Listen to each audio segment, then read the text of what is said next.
자, 오늘은 여러분들에게 좀 가볍게 접근할 수 있는 분야이면서 지금 상반기 내내 열심히 랠리를 펼쳤던 엔터주 중에서도 K-팝 분야에 대해서 말씀을 드리겠습니다.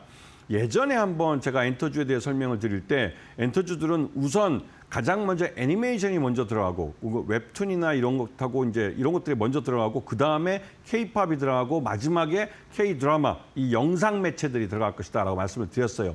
그거는 이런 그 안에 담고 있는 내용들 중에 중국 시장에서 좀 부담스러워할 만한 그래서 한알령이 해제되더라도 순차적으로 받아들이는 이런 부분이 있기 때문에 지금은 K-팝을 주목해야 될 타이밍입니다. 이 K-팝은 이번에 K-팝 데몬 헌터스라고 일본이죠. 일본 소니 픽처스에서 애니메이션 픽처스에서 만든 이 애니메이션이 전 세계적으로 넷플릭스 통해서 공전의 히트를 쳤습니다. 근데 이 제작사만 일본 소니 픽처스지 실제로 거기를 K-팝 데몬 헌터스를 만든 감독, 기획자, 시나리오 작가 모두 거의 한국계입니다. 그러다 보니 한국적인 것들이 많이 담겨 있고 한국을 배경으로 하는 그런 K-팝 아티스트들에 대한 스토리죠. 그러다 보니 이게 한국 문화에 대해서 K-컬처에 대해서 세계에 알려주는 기회가 됐고 또 자연스럽게 그 안에서 비춰지는 한국 상품들에 대해서 간접 광고를 하게 되는 겁니다. 그러면서 이번에 이 소니도 스마트폰을 만드는데 소니의 스마트폰보다 삼성전자의 갤럭시가 더 이 데몬 헌터스에서 더 돋보이게 되는 그런 기현상이 나타나기도 했죠. 그만큼 K-팝이 갖고 있는 그런 면에서 우리 K 브랜드들을 또 사람들에게 인식시키고 또 긍정적인 이미지를 갖게 하는 그런 효과가 있습니다. 그렇기 때문에 K-팝이 전 세계적으로 유행한다는 건 우리 문화 상품 그리고 또 더 나가서 우리 K 브랜드 상품들에 대한 글로벌 시장을 넓혀주는 결과를 가져오죠. 그런 면에서 K-팝에 대해서 관심을 갖고 보셔야 되는 것이고 K-팝의 효과라는 건 무엇보다도 이 K-팝이 전 세계적인 팬덤을 기반으로 하고 있습니다. 이거는 젊은 세대부터 시작해서 이 세대가 자라오면서 한국 K-브랜드에 대한 긍정적인 인식을 갖게 하기 때문에 단순히 우리가 문화상품을 파는 걸로 끝나는 것이 아니라 문화상품 그 안에 속해 있는 우리 한국 브랜드들, 한국 상품들에 대해서 외국인들이 해외에 있는 우리 고객들이 말 그대로 긍정적인 인식을 갖게 되면서 소비를 반복해서 할 수 있게 만들어주는 것이죠. 이게 다 우리 무역 수지의 흑자를 가져올 수 있는 비결이 되기도 합니다. 그런 면에서 이 K-팝의 우리 아티스트들이 월드 투어라는 걸 나가게 되면 단순히 우리나라 전국 순회나 동남아 순회를 하고 오는 게 아니라 미국이나 유럽이나 그리고 또 이런 전 세계적으로 돈이 있다는 부자 나라들을 다 찾아가서 이 월드 투어를 합니다. 요번에 블랙핑크가 미국의 LA에서 공연을 하는데 2번 공연할 때 10만 석의 그 자리를 다 팔았습니다. 완판했어, 완판.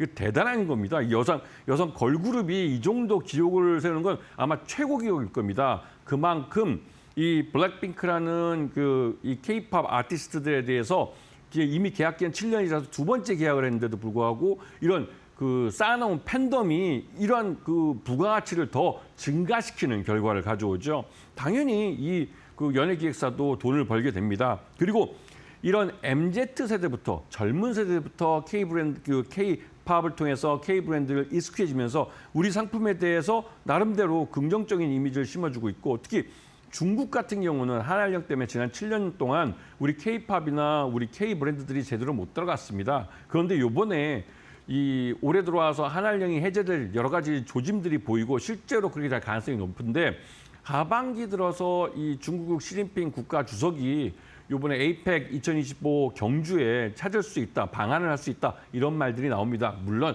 최근 들어서 뉴스에서 시진핑이 건강이 안 좋아서 8월 달에 은퇴할 거다, 아니면 군부에서 실권을 해가서 실각을 할 거다 이런 말도 나옵니다. 하지만 분명한 사실은 미중 정상회담이 8월 중에 있을 수 있다라는 말이 나오는 걸 봐서는 미국 대통령이 정보력이 없고 시간이 남아돌아서 내일 모레 실권할 사람, 내일 모레 은퇴할 사람과 정상회담을 하진 않겠죠. 이 말뜻은 여러분이 투자자로서 여러분에게 주어진 정보들에 대해서 객관적으로 판단을 하고 무엇이 팩트인지 그 기반하에서 투자 판단을 하셔야 한다는 것입니다. 이 말뜻은 경주에 에이펙 2025에 이 시진핑이 방한을 한다면 말 그대로 우리나라는 한알령 해제에 대한 확실한 보증 수표를 받게 되는 겁니다. 그렇게 되면 K-팝 관련주들도 더 날개를 단 것처럼 날아가겠죠.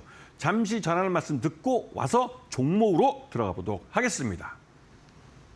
네, 엔터주에 대한 기대감들 계속해서 유입되고 있습니다. 특히나 이 중국 관련해서 한알령 해제에 대한 기대감들이 더해지고 있는 상황이고요.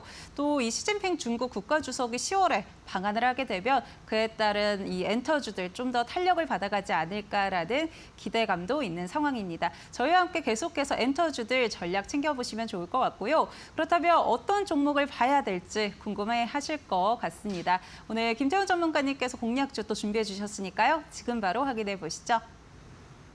네, 첫 번째 종목입니다. 이 종목을 보시게 되면 상반기 내내 우상향하는 차트를 그리는 걸 보실 수 있습니다. 이 우상향하는 차트를 그리는 건 그만큼 실적이 좋았다는 것이죠.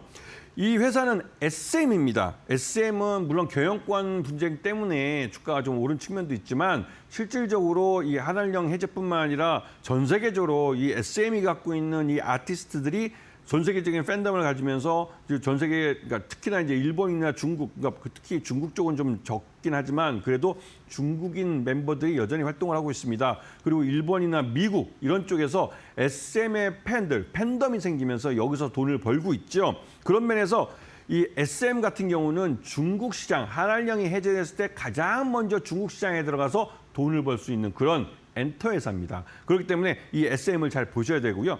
최근 들어서 하이브가 갖고 있던 경영권 분쟁 과정에서 갖게 됐던 그 지분을 고스란히 이 중국 텐센트 뮤직에 넘겨줬습니다. 그러면서 텐센트 뮤직은 자연스럽게 2대 주주로 올라섰죠. 이렇게 된 것은 SM이 양해를 해줬기 때문에, 인정을 했기 때문에 하이브가 매각할 수 있었던 겁니다. 이게 뭐 하이브가 자기가 입속사했다고 무조건 파는 게 아니죠. 그렇기 때문에 SM은 자연스럽게 중국의 텐센트 뮤직과 손을 잡고 중국 시장, 한알령 해제됐을 때 가장 먼저 아티스트들을 중국에 보내서 5만 명 이상 들어오는 대형 스테디움에서 공연을 할 수 있는 그런 기반을 다진 거라고 할 수 있죠. 왜? 중국의 텐센트 뮤직, 중국 전국에 이런 네트워크망을 갖고 있고 이런 공연을 해본 이런 기업이 뒤를 봐주는 겁니다. 왜냐하면 2대 주주이기 때문에 그런 것이죠. 그렇기 때문에 이런 부분을 잘 보시고 한알령이 해제됐을 때 SM은 가장 큰 수익을 얻을 수 있기 때문에 지금도 수익이 좋지만 중국 시장이라는 거대 시장에서 마켓 플레이어로 뛸 수가 있다는 겁니다. 이 부분을 잘 기억하셔야 되고 매수가는 13만 5천 원. 손절가는 13만 원 짧게 제시해드리고 목표가는 16만 원 이것도 좀 짧게 제시해드리는데 이 SM 같은 경우는 여러 가지로 아까 지금 앞에서 말씀드렸지만 경영권 분쟁 이후에 아직 정리되지 않은 부분들이 좀 있습니다. 그런 부분 때문에도 목표가를 좀 할인해서 좀 짧게 제시해드린 거고 한알령 해제 이후에 분기별로 실적이 나오는데 그 분기별 실적이 좋아진다면 목표가를 더 올려볼 수 있는 종목이시죠. 자, 두 번째 종목입니다. 두 번째 종목 보면 블랙핑크 이 소속사 이거 하나로 게임 끝난 겁니다. 아까 좀 전에 말씀드렸듯이 이번에 월드 투어를 나가면서 신곡을 발표했습니다.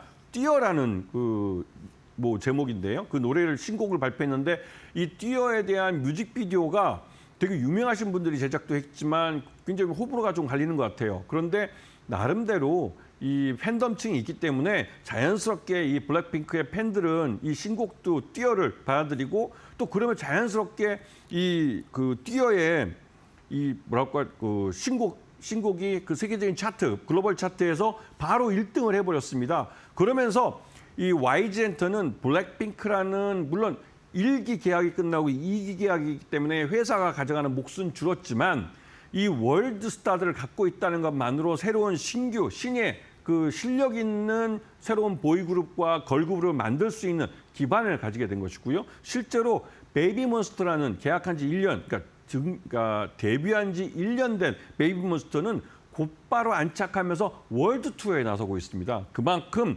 YG 엔터의 실적이 점점 좋아진다는 것이죠. 요번에 앞에 잠깐 말씀드렸지만 이 블랙핑크가 이 LA에서 공연을 할 때 이틀에 걸쳐서 10만 석의 표가 완판됐습니다. 그리고 대단한 센세이션을 일으켰죠. 그리고 미국 도시의 시작은 LA였지만 LA를 시작으로 미국 전역을 다닙니다. 생각해 보십시오.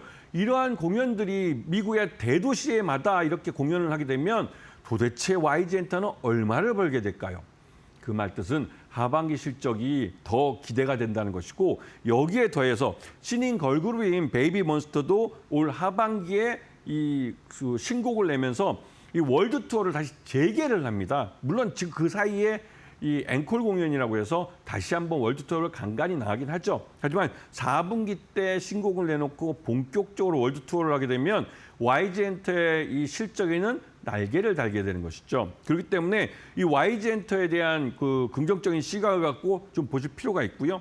이 회사는 매수가 9만 원, 그다음에 손절가는 8만 5천 원에 목표가는 16만 5천 원을 제시해 드립니다. 그리고 YG엔터의 실적이 좋아지고 있다고 말씀을 드렸는데요. 이 회사가 실적이 좋아지는 건 다른 무엇보다도 베이비몬스터의 덕도 있습니다. 베이비몬스터는 이 데뷔한 지 1년밖에 안 됐고 7년 계약 기간 중에 첫 해연도를 벌이는 그 베이비 걸그룹이에요. 그러다 보니 그 YG엔터 쪽에서 가져가는 몫이 더 많습니다. 이건 블랙핑크하고 좀 다르죠.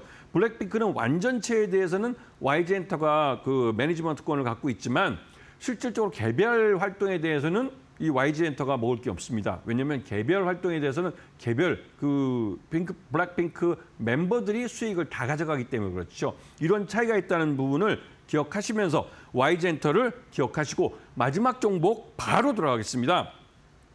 마지막 종목은요. 블랙핑크의 신곡 띄어를 이 음원과 음반을 유통하는 회사. 그러면 어딜까요? 바로 YG 플러스죠.